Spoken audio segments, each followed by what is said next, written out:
Hi, welcome back to our channel. നമ്മൾ ഈയിടയ്ക്ക് post ചെയ്ത under rated Malayalam comedy movies വീഡിയോയുടെ താഴെ കിഡ്നാപ്പിംഗ് ഒരു തീമായിട്ട് വരുന്ന ഹോളിവുഡ് മൂവീസിനെ പറ്റി ഒരു വീഡിയോ ചെയ്യാമോ എന്നൊരു കമന്റ് വന്നിരുന്നു. നിങ്ങൾ വീഡിയോ കാണുകയും ലൈക്ക് ചെയ്യുകയും ചെയ്യുന്ന പോലെ തന്നെ ഇതുപോലെ നിങ്ങൾക്ക് ഇൻട്രസ്റ്റ് ഉള്ള ടോപ്പിക്സ് അറിയിക്കുകയും സജസ്റ്റ് ചെയ്യുകയും ചെയ്യുന്നത് വളരെ സന്തോഷമുള്ള കാര്യമാണ്. സോ ഇന്ന് ആ ഒരു ടോപ്പിക് വെച്ച് തന്നെ ഒരു വീഡിയോ ചെയ്യാം എന്ന് തീരുമാനിച്ചു. നിങ്ങൾ ഈ ചാനൽ ആദ്യമായിട്ടാണ് കാണുന്നതെങ്കിൽ സബ്സ്ക്രൈബ് ചെയ്യുന്ന കാര്യം പരിഗണിക്കുമല്ലോ അല്ലേ? അപ്പൊ നമുക്ക് എത്രയും വേഗം മൂവീസിലേക്ക് പോവാം. കമാ.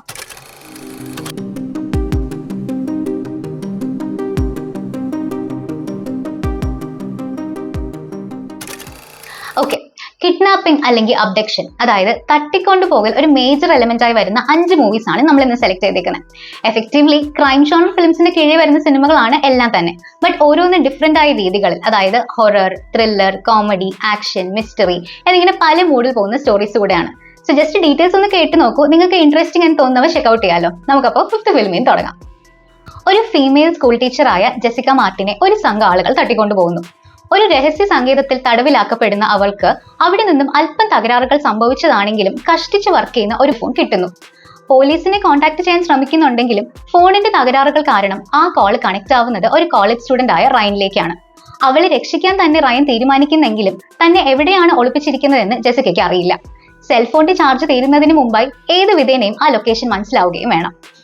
തുടർന്ന് ഈ വിവരങ്ങളുമായി പോലീസിനെ സമീപിക്കുന്ന റയന് ഇതിനൊക്കെ പുറകിൽ നടക്കുന്ന മറ്റ് വലിയ കളികളെ കുറിച്ച് ഒരു ധാരണ ലഭിക്കുന്നു. ശേഷം തന്റെ സ്വന്തം എഫേർട്സിലൂടെ ജെസിക്കയെ കണ്ടെത്താനുള്ള അയാളുടെ ശ്രമങ്ങളും ഇതിന്റെയൊക്കെ ഭാഗമായ ബാക്കി ആളുകളുടെ ആക്ടിവിറ്റീസും ഒക്കെ ചേർന്ന് രസകരമായ ഒരു ഫൺ റൈഡാണ് സിനിമ. കഥ കേൾക്കുമ്പോൾ മലയാളത്തിൽ നമ്മുടെ ഇഷ്ടചിത്രമായ ഹലോ ഓർമ്മ വന്നാൽ തെറ്റിദ്ധരിക്കേണ്ട.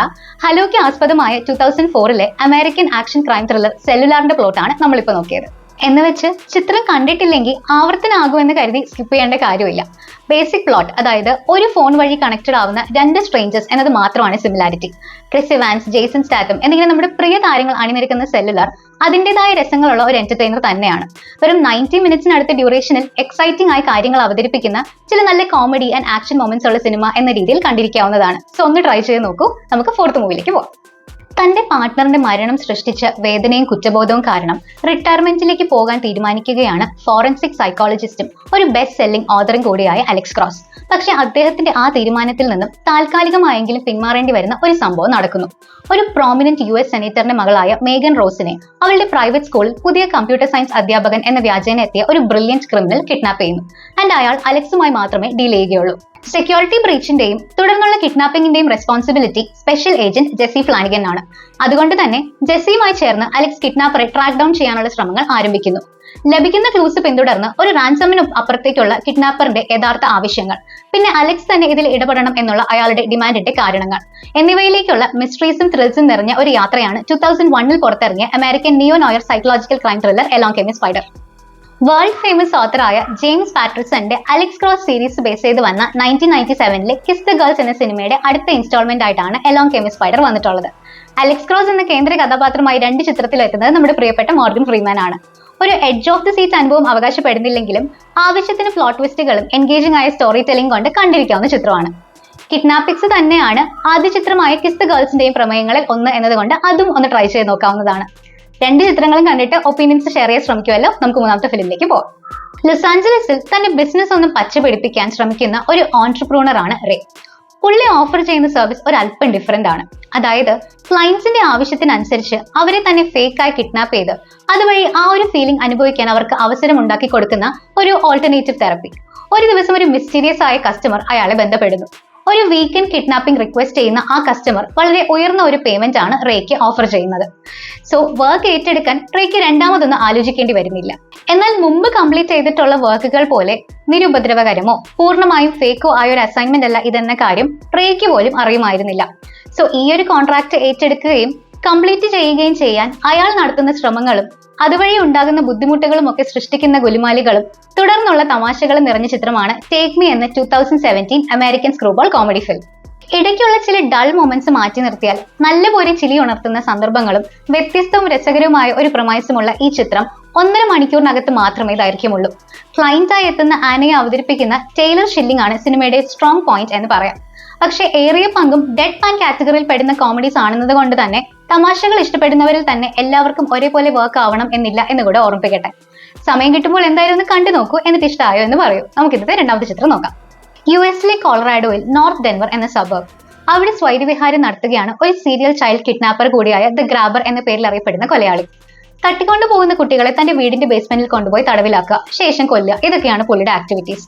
അങ്ങനെ ഇരിക്കെയാണ് കഥ നമ്മുടെ മെയിൻ ക്യാരക്ടേഴ്സ് ആയ ഫിന്നിയിലേക്കും അവന്റെ സിസ്റ്റർ ഗ്വെന്നിലേക്കും എത്തുന്നത്. ഏറെ വൈകാതെ ഫിന്നിയെയും അവന്റെ ഒരു ഫ്രണ്ടിനെയും ദ ഗ്രാബർ തട്ടിക്കൊണ്ടു പോവുകയാണ്. ശേഷം കണ്ണു തുറക്കുമ്പോൾ താനൊരു ബേസ്മെന്റിലാണെന്ന് മനസ്സിലാക്കുന്ന ഫിന്നി അവിടെ ഒരു ചുമരിൽ റോട്ടറി ഡയലുള്ള കറുത്ത ഒരു ടെലിഫോൺ കാണുന്നു. ഇടയ്ക്ക് അത് റിംഗ് ചെയ്യുന്നുണ്ടെങ്കിലും ആദ്യം അറ്റൻഡ് ചെയ്യുമ്പോൾ ജസ്റ്റ് ആ സ്റ്റാറ്റിക് സൗണ്ട്സ് മാത്രമാണ് കേൾക്കുന്നത്. പക്ഷെ അതിന് പിന്നാലെ പല തവണയായി അവിടെ നിന്ന് രക്ഷപ്പെടാനും അപകടത്തിൽ ചാടാതിരിക്കാനും സഹായിക്കുന്ന ഇൻസ്ട്രക്ഷൻസ് പല കുട്ടികളുടെ ശബ്ദത്തിൽ ഫിന്നിക്ക് ലഭിക്കുന്നു. എന്നാൽ ഇതിൽ ചില സൂപ്പർ നാച്ചുറൽ ഇൻവോൾവ്മെന്റ്സ് ഉണ്ട്. ആൻഡ് ഇവിടെ നടക്കുന്ന പോലെ ചില മിസ്റ്റീരിയസ് ആയ കാര്യങ്ങൾ പുറത്ത് ഗ്വെന്നിന് ചുറ്റിപ്പറ്റി നടക്കുന്നുണ്ട്. ഈ സംഭവങ്ങളുടെയും ഒക്കെ എക്സ്പ്ലനേഷൻസും റെവലേഷൻസും കഥയ്ക്ക് ആവശ്യമുള്ള രീതിയിൽ ഹൊററും ത്രില്ലർ മെറ്റീരിയൽസും ചേർത്ത് നമുക്ക് കാണിച്ചു തരുന്ന ചിത്രമാണ് 2021 ഇറങ്ങിയ ദ ബ്ലാക്ക് ഫോൺ എന്ന American super natural horror film. Cinema തുടങ്ങി ആദ്യത്തെ ഒരു അരമണിക്കൂറിനുള്ളിൽ തന്നെ ക്യാരക്ടേഴ്സ് തമ്മിലും അവർക്ക് നമ്മളുമായി ഒരു കണക്ഷൻ ഉണ്ടാക്കി ഹുക്ഡ് ആക്കിയ ശേഷം മുന്നോട്ട് പോകുന്നത് കൊണ്ട് തന്നെ പിന്നീടുള്ള കാര്യങ്ങളിൽ നമ്മൾ അത്രമേൽ ഇൻവോൾവ് ആയിരിക്കും എന്നതാണ് ചിത്രത്തിന്റെ വിജയം. ഒരല്പം ഒരു ഡ്യൂറേഷൻ ഉണ്ടായിരുന്നെങ്കിൽ എന്ന് പോലും തോന്നിപ്പിക്കുന്ന സിനിമയിലെ jump scarce, suspense and thriller moments, അങ്ങനെ എല്ലാം വേണ്ട പോലെ വർക്ക് ആവുന്നുണ്ട്. ദ ഗ്രാബർ ആയുള്ള ഈതൻ ഹോക്കിന്റെ പെർഫോമൻസിനെ സ്പൈൻ ചില്ലിംഗ് എന്ന് തന്നെ പറയാം. പാരാനോർമൽ എലിമെന്റ്സും സ്പൂക്കി മൊമെന്റ്സും ഉള്ള തരം ത്രില്ലേഴ്സ് ഇഷ്ടപ്പെടുന്നവർ കണ്ടു നോക്കുമെന്ന് കരുതുന്നു. നമുക്കപ്പോൾ ഇന്നത്തെ ഒന്നാമത്തെ സിനിമയിലേക്ക് പോയാലോ? 4 വയസ്സ് മാത്രം പ്രായമുള്ള അമാൻഡ മെക്രഡി എന്ന പെൺകുട്ടിയെ കാണാതാകുന്നതിനെ തുടർന്ന് അവരുടെ ആന്റി ബിയാട്രിസ് മെക്രഡി 2 പ്രൈവറ്റ് ഡിറ്റക്ടീവ്സിനെ ഹയർ ചെയ്യുന്നു. പാട്രിക് കെൻസി ആൻഡ് ആൻജി ഗനാറോ എന്നീ 2 ഡിറ്റക്ടീവ്സും ഏറ്റെടുത്തും പൂർത്തീകരിച്ചും പരിചയമുള്ള തരത്തിൽ ഒരു കേസേ അല്ല ഇതെങ്കിലും ഫാമിലി അവരെ ഹയർ ചെയ്യുന്നത് പ്രധാനമായി 2 കാരണങ്ങൾ കൊണ്ടാണ്. അവർക്ക് പോലീസ് നടത്തുന്നതിന് പാരലായി ഒരു ഇൻവെസ്റ്റിഗേഷൻ വേണം എന്നതുകൊണ്ടും പിന്നെ അവരും കൂടെ ഉൾപ്പെടുന്ന ആ നെയ്ബർഹുഡും അവിടുത്തെ കാര്യങ്ങളുടെയും ആളുകളുടെയും രീതി അവർക്ക് നന്നായി അറിയാവുന്നതുകൊണ്ടും. പോലീസുമായി കൺസൾട്ട് ചെയ്യുന്ന ഡിറ്റക്ടീവ്സിന് കോർവിൻ ഏൾ എന്നറിയപ്പെടുന്ന ഒരു ചൈൽഡ് മോളസ്റ്റർ പ്രധാന സസ്പെക്ട് ആണെന്ന വിവരം ലഭിക്കുന്നു. ഇതിനെ പിന്തുടർന്നുള്ള അവരുടെ അന്വേഷണങ്ങൾ എത്തുന്നത് പീഡോഫൈൽസും ഗാങ്സ്റ്റേഴ്സും ഡ്രഗ് അബ്യൂസേഴ്സും ഒക്കെ അടങ്ങുന്ന വളരെ ഡാർക്ക് ആയ ഒരു അറ്റ്മോസ്ഫിയറിലേക്കും അവിടുത്തെ ക്രൂരവും വെറുപ്പുളവാക്കുന്നതുമായ സംഗതികളിലേക്കും പിന്നെ മോസ്റ്റ് ഇമ്പോർട്ടൻ്റ്ലി അതിന്റെ ഡേഞ്ചേഴ്സിലേക്കുമാണ്. അവർക്ക് പിന്നീട് നേരിടേണ്ടി വരുന്ന കാര്യങ്ങളും ഇൻവെസ്റ്റിഗേഷന്റെ പുരോഗതിയുമാണ് നമ്മൾ ഈ American neo noir crime thriller ഫിലിമിൽ കാണുന്നത്. 2007 ബെൻ അഫ്ലെക്കിന്റെ ആദ്യ ഡയറക്ടോറിയലായി എത്തിയ ഗോൺ ബേബി ഗോൺ ആണ് ചിത്രം. ഡിറ്റക്ടീവ്സിൽ പാട്രിക്കായി എത്തുന്നത് ബെൻ അഫ്ലെക്കിന്റെ തന്നെ ബ്രദർ കേസി അഫ്ലെക്ക് ആണ്. മോർഗൻ ഫ്രീമാനും മറ്റൊരു പ്രധാന വേഷത്തിൽ എത്തുന്നുണ്ട്. ഒരു സ്ലോ ബേൺ ആൻഡ് റിയലിസ്റ്റിക് മോഡിൽ പോകുന്ന എന്നാൽ ട്വിസ്റ്റുകളും കൂടി ചേർന്നിട്ടുള്ള വളരെ സോളിഡ് ആയ ഒരു സ്ക്രിപ്റ്റ് വർക്ക് ആണ് എക്സ്പീരിയൻസ് ചെയ്യാൻ സാധിക്കുക. അതുപോലെ ഡയലോഗ്സ്, സിനിമാറ്റോഗ്രഫി, സൗണ്ട് ട്രാക്ക്, കാസ്റ്റിന്റെ പ്രകടനം, അങ്ങനെ ഓരോ ഏരിയയും മികച്ചതാക്കിയിട്ടുണ്ട്. ചിത്രത്തിന്റെ അവസാന 20 മിനിറ്റ്സ് എടുത്തു തന്നെ പറയേണ്ടതാണ്.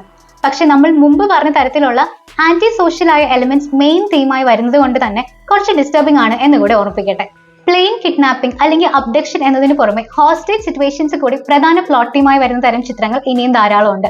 അവയിൽ തന്നെ ടേക്കൺ പോലെയുള്ള ഫേമസ് മൂവീസിന് പുറമെ നമ്മൾ അവസാനം നോക്കിയ ഗോൺ ബേബി ഗോൺ പോലെ വളരെ അണ്ടർ റേറ്റഡ് ആയ മികച്ച വർക്കുകളും ഉൾപ്പെടും. നിങ്ങൾക്ക് ഇത്തരം സിനിമകൾ കൂടുതൽ എക്സ്പ്ലോർ ചെയ്യാൻ ഇൻട്രസ്റ്റ് ഉണ്ടെങ്കിൽ തീർച്ചയായും കമന്റ് ചെയ്യുമെന്ന് വിശ്വസിക്കുന്നു. വീഡിയോ ഇഷ്ടമായാൽ ലൈക്ക് ചെയ്യാനും ചാനൽ സബ്സ്ക്രൈബ് ചെയ്യുന്ന കാര്യം പരിഗണിക്കുമല്ലോ അല്ലേ? അപ്പോൾ അടുത്ത വീഡിയോ എത്രയും വേഗം കാണാം. അതുവരെ ബൈ.